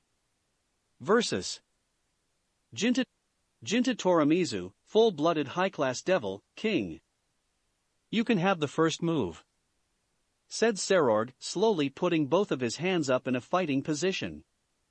"Don't mind if I do," shouted Ginta, starting the battle by launching Babo's iron ball at Serorg. Babo's chain magically grew extra chain links, so that Babo could close in on the Bale air. Serorg, wanting to test the waters, blocked Babo's iron ball by punching it head-on. He was surprised when he realized that Babo was really sturdy, able to take a direct punch from him with no harm. He kicked the ball away and got ready to fight the approaching Ginta, who was running up to Serorg like a madman. "Version 1A," shouted Ginta, Babo's body transforming into a gauntlet with a metal ball at the end. Ginta punched at Serorg, only to be met with a punch of Serorg himself. A shockwave caused by the force of the two devils shot throughout the area, while the two entered a power struggle. "This is interesting. You can match my base strength with this gauntlet of yours," said Serorg with a smirk, his battle maniac side showing somewhat. "This is going to be a great battle." "Then have more," shouted Ginta, pulling back from Serorg and going for a low kick, aimed for the Bale's feet. Anticipating the move from prior experience, Serorg planted his right foot into the ground, blocking Ginta's kick, and used his left foot to kick the smaller devil away from his with an impressive amount of strength. "Shit," said Ginta, landing on the ground with a grunt as he held his shoulder. "That stung." Serorg didn't give Ginta a break, chasing after him and closing in with another powerful punch. Ginta used his gauntlet-enhanced fist to punch under Serorg's arm, causing Serorg's punch to shot upwards in the air rather than at Ginta's face. Using the opening to his advantage, Ginta elbowed Serorg in the ribs and ran around him before Serorg could catch him. Babo. Version 2, Bubble Launcher. Commanded Ginta. Ginta's gauntlet instantly transformed into a bubble blower that shot out purple bubbles shaped like Babo's iron ball. Activating his magic, Ginta mentally commanded all of the bubbles to explode with Serorg in their blast zone. Even though he was in the middle of the explosions, Serorg paid them no mind as he jumped out of the explosions and smashed down where Ginta was. He would have turned the blonde into a pancake had he not jumped out of the way in time. Serorg followed after Ginta with a kick that was blocked by Ginta's arm, but followed up with another punch in his stomach. Ignoring the immense pain from his stomach, Ginta gritted his teeth and mentally commanded Babo to transform back into his base form. Dodging a few follow-up punches from the Bael, Ginta gripped Babo's hammer and smashed it on top of Serorg's head once he saw an opening. "Gotcha!" shouted the boy happily. He didn't let his small victory get to his head as he jumped over Serorg, who was slightly stunned from Ginta's previous blow, while circling Babo's chain around his neck. Landing on the ground, Ginta heaved with all his strength, pulling Serorg over him and throwing him into the ground. Serorg gritted his teeth as his back stung somewhat, but it was nothing compared to all of the training he went through. Unraveling Babo's chain from his neck, he pulled at the chain, which brought Ginta closer to him. Jumping up from the ground, Serorg planned on knocking Ginta's lights out with a punch to his cheek. However, Ginta dropped Babo to the ground and moved his body, dodging Serorg's arm by a few inches before landing an uppercut to the Bael's chin. While his punches are strong with that gauntlet, his regular punches aren't strong enough to cause any serious damage. Fought Serorg, taking the punch head-on and countering with a left knee into Ginta's stomach. Ginta coughed up blood as the consequence of taking powerful blows to his chest started to take effect. He was given an opportunity to make a move when Babo skillfully wrapped his chain around Serorg's feet, tripping him in the process. Grabbing Babo's hammer, he slammed it into Serorg's body, sending him crashing into the ground. He continued his assault by jumping over the fallen Bale and slamming Babo's hammer into Serorg repeatedly. "Stop. Fucking. Yo dash." Serorg caught the descending hammer with a growl. Ginta didn't have enough time to dodge Serorg's low kick, knocking him off of his feet. Serorg stood up and kicked the blonde away with a huff. "That hurt," he said with a growl. Ginta's back harshly impacted one of the various trees surrounding them. He shouted out in pain as his body fell down to the forest floor. "God damn it, this guy just won't fall. I've worked on my durability for years, so that I can get back up from any physical attack," stated Serorg while rolling his shoulders. "However, I must commend you on your own durability. Any other devil would have been through with just one of my punches." "Yeah, well, I'm not just some regular devil," Ginta grunted as he stood up. Babo returned to Ginta's side and allowed the boy to grab his hammer. "We need to go about this differently. So far, the only injury we've caused is with my hammer. While you matched him in strength with my gauntlet, that was only his base strength, and you can only protect one of your hands with my gauntlet," said the sacred gear with the mental connection the duo shared. "What's our next approach?" "I'm faster than him, I know for sure," started Ginta, "but he is noticeably stronger than me. I say we keep you in this form for now since it's what worked the best for us." Babo did a mental nod, agreed. "Also, we should try out version 1B as well in the midst of combat, if the opportunity presents itself, just to see how that works against him. If things get tricky, we'll revert to version 3. "Right," finished Ginta as he shot towards Serorg with Babo's hammer pulled back. Serorg smirked as he anticipated the attack, blocking the large hammer with his hand and hitting Ginta with an open palm strike with his other hand. He would have made contact if it wasn't for Babo jumping in front of the palm strike, taking the brunt of the force. Ginta circled around Serorg, wrapping Babo's chain around Serorg's chest, and kicked the Bael in his back. Not even fazed from the blow, Serorg quickly turned around and sent a roundhouse kick at Ginta. Ginta dodged by ducking under it, but also made sure that Serorg's outstretched leg caught some of Babo's chain. Using his right hand to pull and tighten the slack in the chain, Ginta summoned all the strength he had in his left hand to slam Babo's iron ball on top of the Bael's head. "Shit. muttered Serorg. He didn't allow the pain to decrease his focus though. He quickly countered with an elbow jab at Ginta, in which he blocked with both of his and wrapping Serorg more with Babo's chain. Go, Babo! Shouted Ginta. Nodding to his partner, both parts of Babo, the iron ball and hammer, levitated out to different trees and wrapping themselves around their thick bark. Serorg growled once he released that he was immobile as the chains around his arms tightened, holding him hostage. He smirked when he saw Ginta summon a magic circle and aimed it at the defenseless Bale. You're smart. Thanks, muttered Ginta as he created a white magical blast at Bale, who couldn't do anything but take the attack head-on. His body faded within the light of the blast as a large exploded, creating a cloud of dust. The bark of the trees that Babo tied himself around cracked at all of the force exerted upon it. However, it remained strong, and allowed Babo to keep Serorg entangled into his chain as Ginta finished off his magical blast. Did that do it? Thought Ginta as the smoke caused by Jinta's magical attack started to fade away. From the dying smoke revealed a smoking Serorg. His shirt was torn in a few places, but other than that the Bale air looked fine. This guy took that to the face and he's hardly damaged? You really are good, trapping me like this to attack me head-on, very resourceful. Said Serorg, still trapped in Babo's chain. I see why you were invited to the devil exams. TCH. Ginta clicked his tongue on the top of his mouth as he summoned 2 magic circles. He blasted Serorg with 2 magic blasts, hoping to cause significant damage to the Bale air.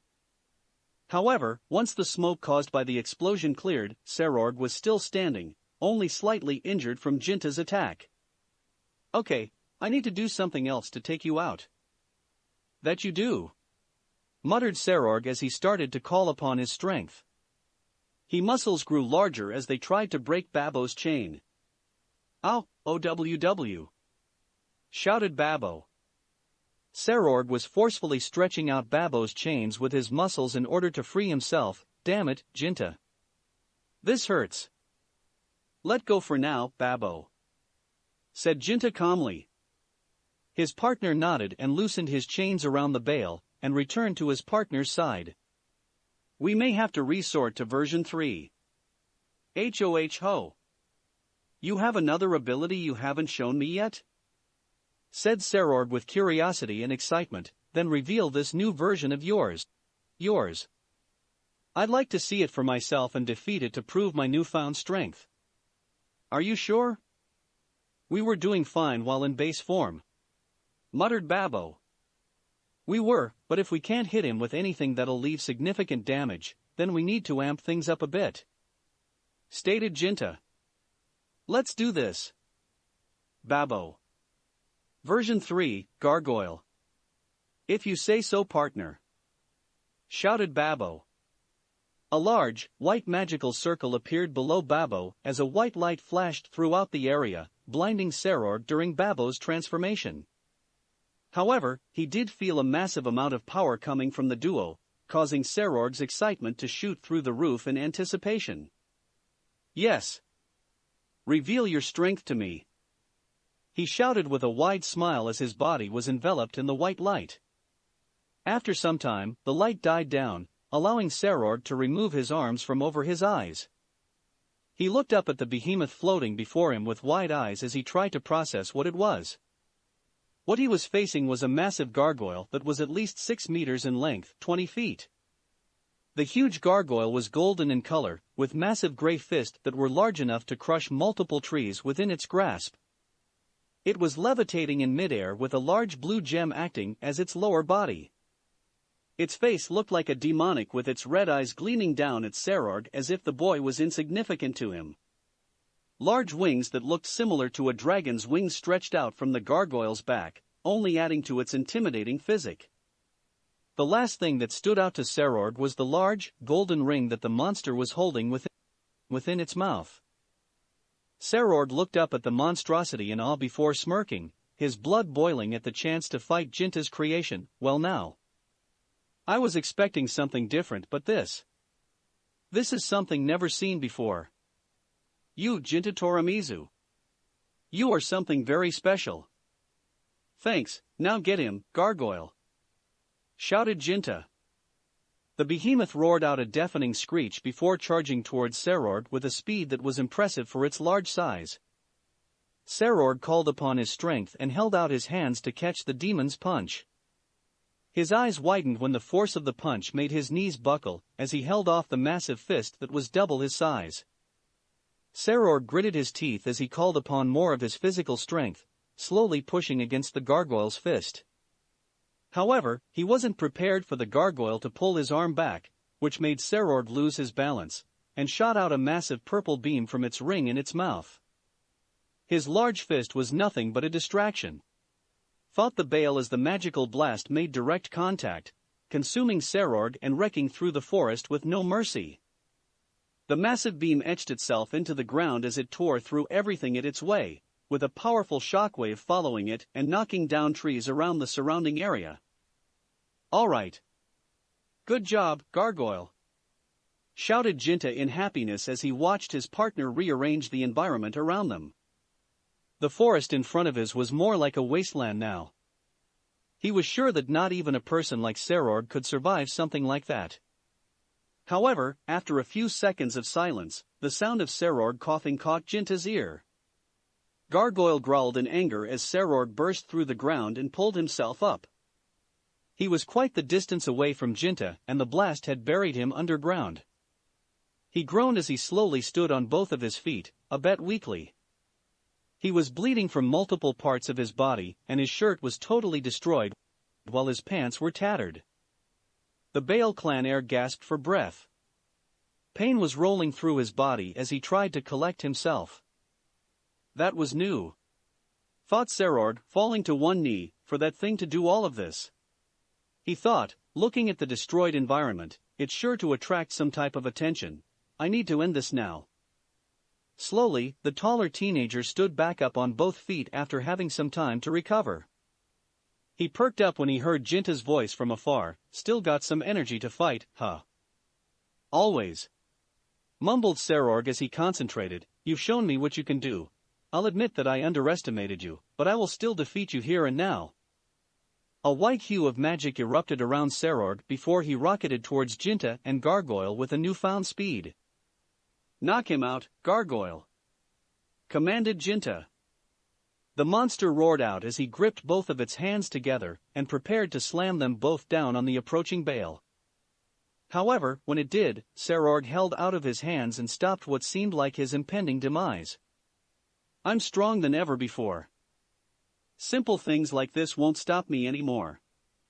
Shouted Serorg, pushing up and throwing Gargoyle's arms away from him and jumped towards the monster's center. Cocking his hand back, Serorg landed a devastating punch into Gargoyle's stomach, cracking his hard body and pushing it back.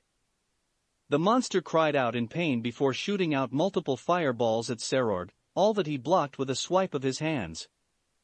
Gargoyle rushed forward, dropping one of its arms down on top of Serorg before swiping underneath it, hitting Serorg into his side and sending him flying into the part of the forest that wasn't destroyed.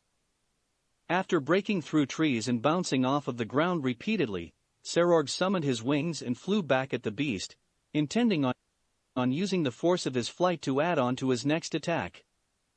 Flying at Gargoyle with a vengeance, Serorg slammed his knee into the monster's face, causing it to cry out. However, the demon quickly recovered and head-butted the boy down into the ground before him and charged up another magic blast, the same one that he used to destroy a large portion of the forest, and shot the beam at close range. Managing to get back on his feet, Serorg stretched out his hands and stopped the beam. The muscular teen gritted his teeth in concentration, as he continued to hold back the magical blast could possibly evaporate him if it hit again. I am Serorg Bael. This won't stop me. I've trained so much just to be recognized. This measly beast won't defeat me. He shouted with a war cry as he pushed forward, stomping one foot into the ground and then the other.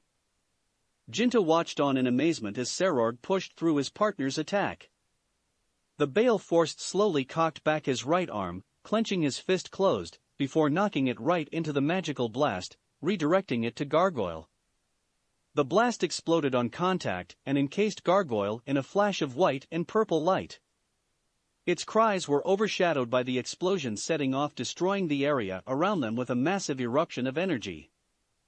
The ground peeled away from all of the energy as the shockwaves following the massive explosion ripped through everything. "Gah!" shouted Ginta as the shockwaves hit him like dynamite, blowing him away from his partner. He landed roughly into a tree root that was protruding from the ground, but couldn't move away as the powerful shockwaves from the explosion trapped him against the ground. After a full minute of massive explosion, everything finally calmed down. Ginta slowly stood up with a cough as he tried to find his partner through the smoke. "Cough cough Babo. Babo. Where are you?" shouted the boy as he trudged through all of the wreckage that was once a forest. He continued to his search for his best friend, but to no success. By now, some of the smoke had faded away, so he could see where he was going, but still couldn't find his friend. "Damn it, Babo. Where are you?" Suddenly, the sound of a chain rattling entered Ginta's ears. He narrowed his eyes when he heard it again. The sound was coming from in front of him. "Babo?" he said out loud. His eyes widened when he saw Babo, back in his base form, flying right to him. In a desperate attempt to save his best friend from further harm, Ginta jumped up to caught Babo, landing harshly on the ground while doing so. "Babo. Babo. Can you hear me? Are you okay?" cried out the boy, but Babo couldn't hear a thing. He was knocked out cold with swirls replacing his eyes. "Shit," mumbled Ginta as he stood up and looked around. "Where is that bastard?" "Right here." In a burst of speed, Serorg phased in front of Ginta, surprising Ginta with his sudden appearance. He didn't have time to act as the Bael's fist impacted against Ginta's stomach. The sound of every bone in Ginta's midsection breaking was overshadowed by the impact of Serorg's punch, which sounded like a thunderclap in the midst of a terrible storm. Ginta hunched over Serorg's fist as his eyes rolled to the back of his head. A river of blood erupted from his mouth as his body twitched somewhat before his body hung loosely while being held up by Serorg's fist. "Time for you to go," whispered Serorg. Sure enough, both Ginta and Babo were encased in a blue light before vanishing. "Ginta Torimizu has retired," said the voice of the announcer. Serorg sighed as he recalled Tuki, "Welp. That was fun," he said with a grin, as if the battle he won wasn't anything serious. "Seems like my skills have really went up a notch." Lilith Coliseum, Naruto's suite. Everyone within the suite jaws dropped to floor as they watched Serorg walk out of the massive crater he was in like it was nothing. The fight between Serorg and Ginta was very entertaining and shocking as no one, even Naruto, knew who would come out on top. "Well damn," said Kisame, generally shocked at Serorg's strength. The camera focused in on Serorg's back as he casually walked away from the battlefield, since when could he do all of that shit?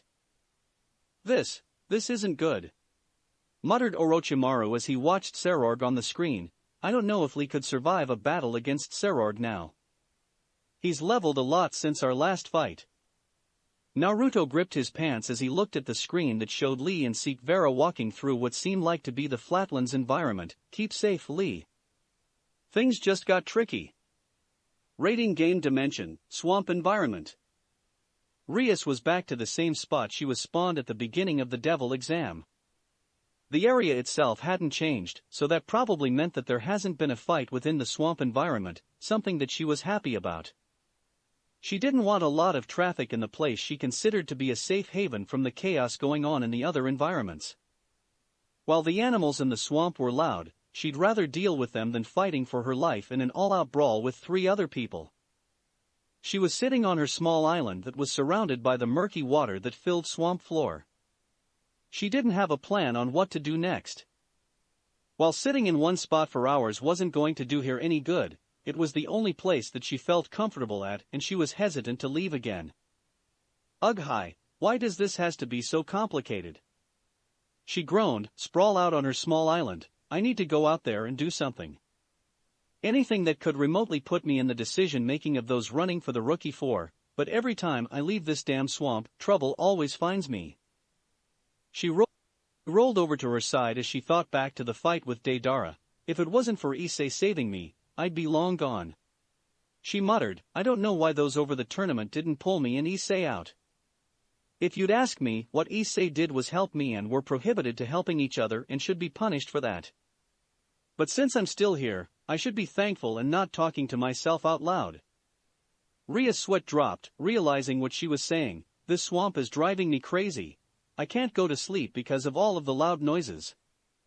They haven't made any type of announcements for another cabin, so I guess that was a one-time thing. She sighed as she looked up at the gap in the trees, a clear view of the moon and dark red sky. Since she was always scared or fighting for her life for the past 36 hours, she never paid any attention to the beauty of the two. Even the swamp, while it was disgusting to the high-class devil, looked beautiful in its own unique way. The glow of the moon put Rias in a small trance as she focused on the bright orb in the sky. However, the noise of water moving nearby pulled her out of her inner mulling. She sat up and looked around her.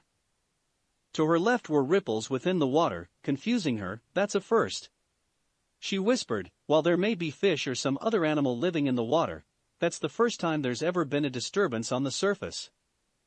You really are clueless, Gremory, said a voice coming from the trees, putting the Gremory heiress on edge. Jumping on her feet and scanning the tree line, her eyes widened when she saw Dosu sitting on a branch high above her. He was juggling a small rock in his right hand, throwing in the air, while catching it repeatedly. He tilted his head sideways as he continued speaking. You were so lost in your own world that you didn't even notice me get this close to you. Dosu, she said with a growl, instinctively calling upon her magic. What are you doing here? What do you think? He asked, suddenly throwing his pebble into the water below. I did say that I would be one to finish you, right? I'm here to keep my promise. Even after teaming up? She said, gripping her fist in anger. Dosu waved off the girl's anger. I told you. That was only a temporary alliance. Plus, you were probably trying to keep yourself hidden during our last battle just to take us out when we were tired. A solid plan, but I guess that good heart of yours didn't want to lose me just yet. He said with a dark chuckle. I'll be sure not to make that mistake again. She said. You should have known it was going to be like this. Said Dosu, again, what we had was a small alliance. I saved you, you saved me. After that, it was over. If it wasn't for me, you wouldn't have a phoenix tear with you now, would you? He asked. Her only reply was a heated glare centered at the mummy boy. Dosu closed his eye and chuckled, so damn troublesome, you should just quit now. I'm stronger and smarter than you. This environment is perfect for me to destroy you, and you won't have any help this time. His lone eye opened and instantly, a wave of fear washed over Rias as Dosu's ki started to fill the area. Do you really think you have what it takes to survive? We'll find out now, won't we? She answered back, hiding the fear that plagued her heart. So why don't you come down there and try to retire me now? Because you're funny, he said, confusing Rias. Dosu rolled his shoulders as he continued, you are blessed to be born in a high-class family. You will be an ultimate-class devil in the future just by pure talent and genetics. You were meant to be perfect, however, I can sense the fear within you. You want to prove yourself, but you're too scared to do so. That insecurity of yours, it's so ironic to me. Is that all that you have against me? You just sound jealous because you weren't born on the same level of prestige as I did. She countered back. Oh, believe me, I'm glad I wasn't born as a high-class devil. He replied, with high-class blood comes blindness and laziness. I wouldn't want that swimming in my system. Rias narrowed her eyes at Dosu, then why do you hate me? I've done nothing to you. Dosu closed his eye, seemingly contemplating on his next words. The two shared a moment of silence between each before Dosu spoke. Do you know what it feels like to be betrayed? Betrayed by someone you always believed to have your back? Rias' stance slackened as an image of her mother and father flashed within her mind. I do understand that feeling. Then maybe you could relate to me on an emotional level, even though the betrayal you went through probably wasn't as great as mine. He said with a chuckle as he pulled off his scarf. I was once friends with a boy, a Gremory boy. He was a high-class devil, and my late mother worked for his parents as a servant. As kids, we would play all of the time, like there wasn't that much of a difference between us. Dosu gripped the bandages surrounded his face and started to unwind them. One day, a mysterious fire occurred at their mansion while his parents were gone. We weren't proficient in our magic yet, so we were trapped in a burning room. The ceiling was falling on top of us, and we were going to die, but one of the other servants arrived. I was so filled with hope, believing that I would be saved. But do you want to know what happened? Rias' eyes widened as she slowly covered her hand over her mouth in shock. Dosu had unwrapped all of the bandages around his head, revealing his horrendous disfigured face. Molten flesh covered his head, with not a single spot burnt except for the area around Dosu's left eye. Instead of a right eye, Dosu had a giant hole that was completely discolored from the hot flames that tortured him years back. His right cheek was sewed together with many black stitches, giving Dosu the look of a monster from a horror movie. Instead of saving me, the servant saved my friend instead, leaving me to die inside of the falling house. He said. Dosu licked his dry and crusty lips, which were tattered and didn't have any flesh on certain parts. I used my left arm to cover the left side of my face, leaving it uninjured to the most part. My arm looks like shit though. He said with a shrug. Dosu. I didn't even know. Rias muttered, generally horrified at his face, but felt extremely sorrowful for him. Heh, if this makes you uncomfortable, then you'd love the part when that Gremory family blamed most of the servants for the fire, so they killed them, my mother being a part of that group. Tears started to conjure themselves around the edges of Rias' eyes, but she couldn't say anything as Dosu stood up with a start. From that moment, I realized just how the system worked, judged just because of the blood coursing through my veins. Being seen as less than to another group of devils, it aggravated me to no end.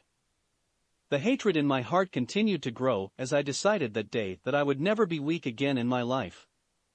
He growled as his lone eye stared into Rias' eyes. The Gremory heiress felt like he was looking past her, glaring at her soul with overwhelming hatred. The same feeling of fear she had at the beginning of the exams found its way back into her heart, but only increased as Dosu's ki skyrocketed, paralyzing her with its presence. Your skin. I'm mad that it isn't unblemished. You always had someone serve you. All of you high-class devils know nothing of what the real world is, but continue to live as if you're better than the rest. You've never had to struggle, you've never had to sleep in allies, never had to fight your way out of a life-or-death situation, but you're somehow better than me, more powerful than me. A veil of purple encased Dosu as multiple magic circles appeared behind him, causing Rias to step back a little in fear. I told you that I would destroy you, and I will. Everyone will see their favorite little Gremory outclassed in every way, then people will realize who the fuck I am. They will see Dosu Kanuta.